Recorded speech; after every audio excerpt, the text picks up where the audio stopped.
Hello, everybody. My name is Filipenko, and first of all, before going to the talk, I would like to thank Philippe who invited me to give this presentation at the Skyscraper, which is a wonderful occasion to highlight the potentials that Medellin, the whole valley here, has in terms of VTOLs. So before I dive into all the technical details and all the things I want to say, let me do a brief introduction, so who I am. So my name is Mykhaylo Filipenko. I was born in Ukraine, but moved actually to Germany, where I did my PhD in physics, going to US, coming back. And then I worked for the last 5 years pioneering the field of electric aviation with Siemens Aircraft. So we started there as 10 people, and then it became bigger and bigger, and it was eventually sold off to Rolls-Royce. I was working until the end of 2019 as a head of R&D for electric machines and systems design. So participated in the City Airbus, also participated greatly on the FNX that is now going to be a ground test.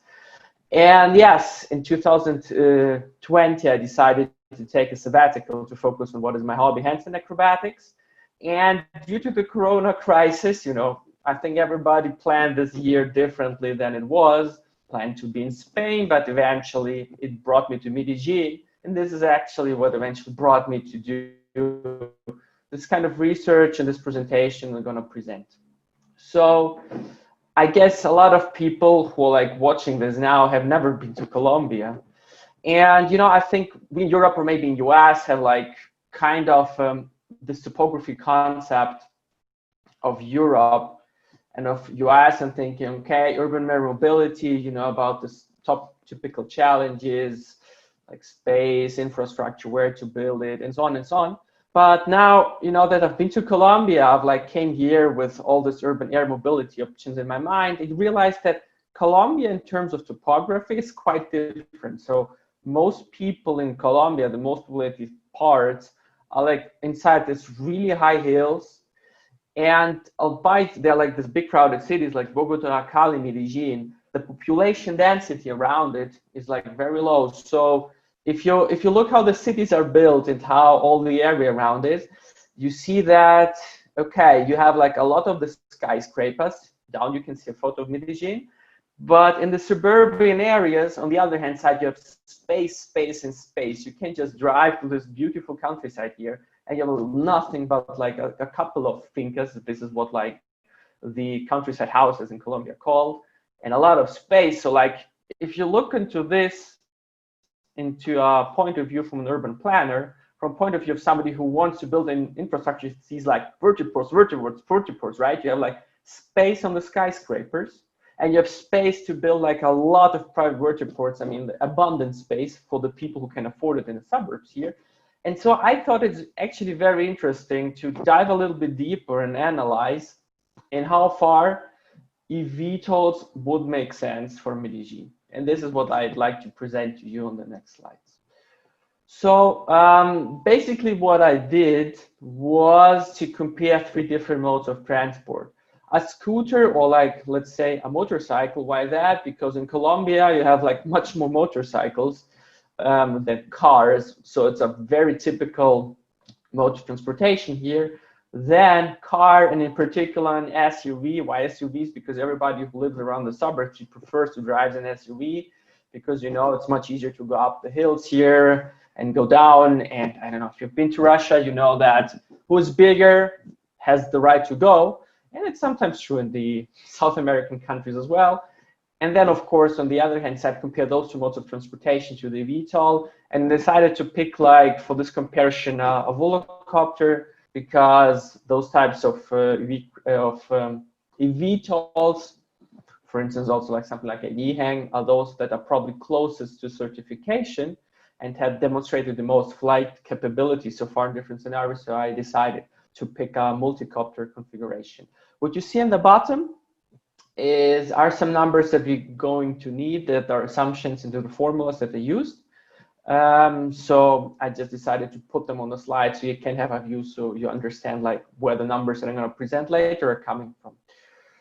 So what I decided to do is to calculate how much energy we need for a trip. And why I wanted to do that is because what I think is really important is if you'd like to go to a new sustainable mode of transportation, it's important to understand, do we actually win or do we lose in terms of sustainable energy that we need to use this mode of transportation. So for the electric and conventional motorcycle, and for the SUV, both electrical and conventional, I use this formula that you see below to calculate the energy per trip, which includes the potential energy, which includes the friction of air, and which includes the friction of the tires with the street. And what is quite important is that to keep in mind that this is like a super hilly area, right? So therefore, this part with the potential energy and recuperation for this mode of transportation, in case of an electric car or scooter, is very important. For the calculation of the energy consumption of an eVTOL, I did it like much easier. I just said, okay, how long you need to go, and what is roughly the cruise power of the powertrain that you need, and then you just multiply basically, you know, this time with the power of the powertrain. This is how you get the trip energy. And the case, or that's like the typical mission that I have chosen, is basically the daily commute that, let's say, the upper middle class has to do, going from, let's say, the business district of Medellin to a place which is called Rio Negro, which is a really nice suburban area. And it's about 35 kilometers, so it's about 70 kilometers there and back. And it has about 600 meters in height difference, in altitude difference. And that's important because it goes into the formula that we have seen on the proper slide. So if you live here, and it's not quarantine time, but you know, it was like more or less 1 year ago, the trip to Medellin and back will take you from 45 to 1.5 hours, and that really depends on traffic, because traffic can get really bad here. So you can spend up to double time in traffic. And then now if you look into statistics of traffic, you might notice that Bogota, which is also a city in Colombia, is one of the most congested, if not most congested for several years, cities in the world. In comparison now, if you do, let's say, point-to-point trip with an eVTOL, your time will be around 30 minutes. So there's really a great potential in time saving going with the eVTOL, which can be up to 5 times depending on the day.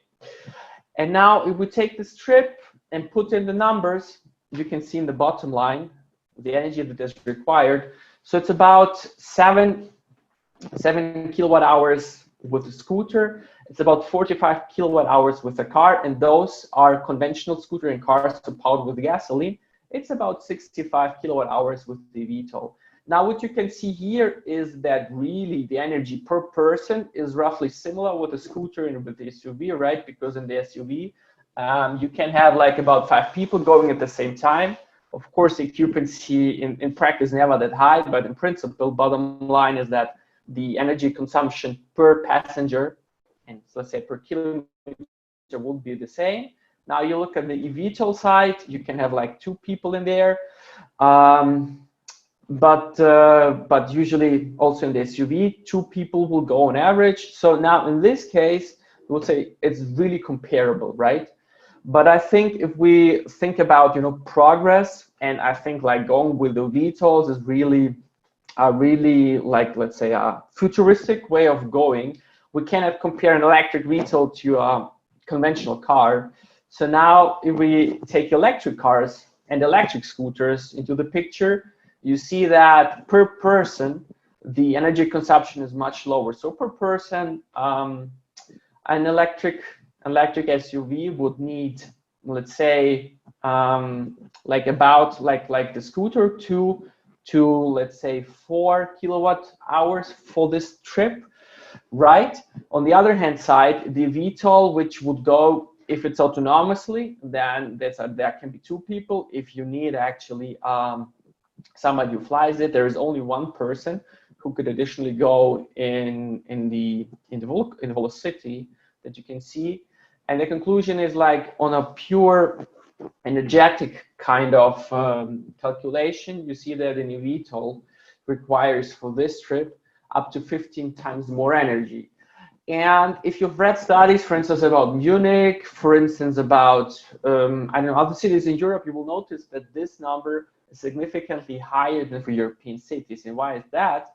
The reason is that if you look into the electric cars, they gain quite a lot. They gain quite a lot from the fact that you have all the hills, and so you win so much comparing the combustion case to the electric case, that now in comparison the electric VTOL case doesn't perform that well like in the, let's say, more flat European scenario. Nevertheless, now we go more to the cost side and say, okay, what is the price per passenger kilometer? You are like very cheap with the scooter, right? And with the SUV, you're more expensive, of course, because the energy is similar, but the appreciation costs are, of course, much higher. And they assumed about 100K for this Jaguar I-Pace here. And with this cost, you're about 30 cents per passenger kilometer. If you need a driver, which, you know, like, let's say upper middle class could afford, or you're about 70 cents per passenger kilometer if you drive it yourself, or you can drive it autonomously. Now, in the VTOL case, because this thing is much more expensive, you have prices of $1.70 to 90 cents per passenger kilometer, depending if it's like with a pilot or if it's autonomously. And what's important to understand is that the energy that it consumes hardly adds to the price. Most of the price here is really just depreciation and the insurance cost on the eVTOL side, because for VTOL in general, the insurance costs take a lot of the total cost of ownership. A last remark concerning the cost, what's interesting is to compare this price to the typical price that you would pay here for for ride-hailing service. So now if you use something like Uber or Didi, depending on occupancy, you would pay like 20 to 60 cents per passenger kilometer. If you use a classical cab, that would be around $1. And now that's interesting because you see that if you can drive the VTOL, fly the VTOL completely autonomously, the price that you pay for, let's say, a classical cab could come closer to what you pay for the VTOL. However, in the case of ride-hailing, you're not even close. I don't want to draw any particular conclusions here, but just to give you an idea how the numbers add up, to make up your own mind in how far it can be or cannot be a business case. But what I think is important to keep in mind that I only took into account the eVTOL here. So on top of that, you need to think about the ATC, the traffic system. You have to think about the infrastructure, which is not calculated here, about the charging, which will, of course, add up to the price. And it's quite hard for me at this point to make an assumption or a calculation on these numbers before I decided not to take them into here. On the right-hand side and the bottom, you can see the conclusions, which is the set, wherefore I will get to my next slide. Also, what is quite often a concern concerning infrastructure is the question of charging, right? And also the question, hey, okay, we can now switch everything that is driving with a combustion engine to something electrical, but will it actually be in the end good for the environment? Yes or no, regarding the way it will produce electricity. And here, Colombia is particularly interesting. It's one of the very few countries in the world that has an enormously high percentage of renewables. You know, Norway, which produces a kind of percent renewables with water, but Colombia also produced 70% of energy with renewables, and it's actually more than any other country, like far more than US, but even more than any other country in Europe, say Germany, France, which have like 30, now in pandemic, 50% of renewables. So if you would drive now like an eVTOL ecosystem here powered electrically, actually it will be quite sustainable because like the energy is produced mostly from renewable sources. And then just some numbers that we'll meet on the next slide. So like the total capacity of the grid and the generation is 17 gigawatts, and roughly 70% of that are free, are not used at night. So it means between 5 a.m. and 23 p.m. and 5 a.m. that could be available for charging with sockets that you have here that provide 20 to 30 kilowatts. Now, if I apply this to the SUV and to the VTOL, I left out the scooter because, you know, its charging requirements like it's so relaxed, so I didn't put it into the picture here. But now we assume that you need like this energy that I put before, right? It was like for the SUV like 9 kilowatt hours, and for the VTOL it was about 65 kilowatt hours, that you could charge it overnight in this time window of 6 hours, which is, you know, where you have a lot of peak capacity that you don't need. You would need about 1.5 kilowatt to charge the SUV, and about 10, roughly 10 for the VTOL. And now if you compare like the numbers up there, multiply and divide, you come up that you can actually charge up to 10 million electric cars, or let's say you can charge up 1 million VTOLs at the same time. And just to give you an order of magnitude comparison, you have like 6 million cars, combustion cars, over all of Colombia right now.